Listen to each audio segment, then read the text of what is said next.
Especially considering the fact the U.S. population at this time was 60 million people, so nearly half of the U.S. was coming to this city. But a very smart guy in charge, an architect named Daniel Burnham.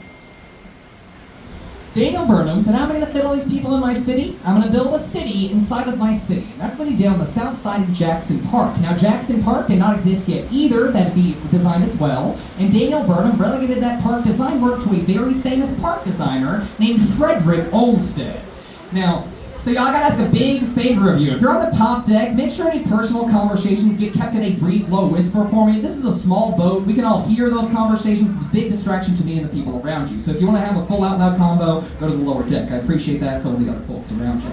Now, so we won the World's Fair. Excellent, wonderful. Now Frederick Olmsted. You might be unfamiliar with Frederick Olmsted's name. You're definitely familiar with at least one of his parks. Think of a super famous park in an American city. Is it Central Park in New York City? That was Frederick Olmsted. Also, this is random, but is anybody here from or around from the Louisville, Kentucky area?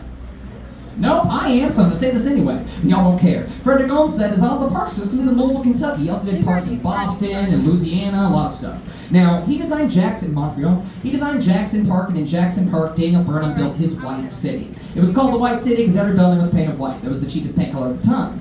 Another big task Daniel Burnham had ahead of him is how am I going to light the White City? I'm not going to use candles for an obvious reason. Well, lucky for him, an inventor had invented a nifty new thing called the light bulb. It made its major debut at that fair. Question for you, what was the last name of that inventor?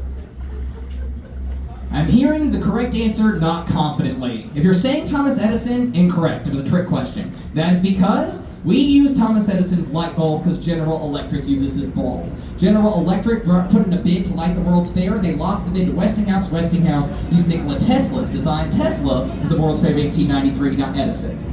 That's not the only invention that made its debut. The world's first moving walkway, what you see in airports, people movers, that made its debut. Yoga made its introduction to the United States that year. But my favorite thing to talk about is the food. Juicy fruit gum, fried ice cream, Vienna sausages, the first all-beef hot dog, Cracker Jacks, peanut butter, and the world's first brownie all made its